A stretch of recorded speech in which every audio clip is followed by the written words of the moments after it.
ბავშვებისთვის არ გვაქვს წამლის ფული, ამას იმეორებს მთელი ქართული ოცნება.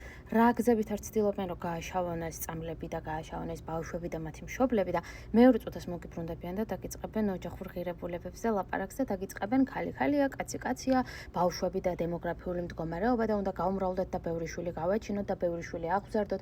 იმ ყველაფრის ფონზე, რომ ამდენი დღეა მშობლები ქუჩაში დგანან, შიმშილობენ, ღამეს ათავენ ქუჩაში და იხვეწებიან, რომ ბავშვები რო გადავარჩინოთ, წამლები დაგვიფინანსეთ და ამაზე უბნებიან, რომ მაგის ფული არ გვაქვს. ოღონდ თან ეს ყველაფერი იმის ფონზე, რომ არ აქვთ იმის ფული, რომ ბავშვებს წამლები მიეწოდონ, იმისთვის, რომ გადარჩნენ ეს ბავშვები და ღირსეული ადამიანური ცხოვრებით იცხოვრონ, ამისთვის არ აქვთ ფული, მაგრამ აქვთ კანიე ვესტის ჩამოსაყვანი ფული. აგერ გუშინ პრემიერმა გადაურიცხა 5 მილიონი რეზერვიდან საპატრიარქოს მაგის ფული აქვს. პრემია დანამატები დაუნიშნეს, ახლა მერებს და მათ მოადგილეებს მაგის ფულიც არის, მაგრამ როცა ეხება ბავშვების სიცოცხლის საქმეს, ჯინში გიდგანან, რომ არა მაგის. ოჯახების სიწმინდის დღეს აღნიშნავთ და რა გრაფიული მდგომარეობის გამოსწორება გინდა ქვეყანაში, სადაც ხვეწნა გიწევს მშობელს და ღამეების თენება გიწევს მშობელს იმისთვის, რომ საკუთარი შვილის სიცოცხლე გადაარჩინო და იმისთვის, რომ სახელმწიფომ რამე ყურადღება მოგაქციოს.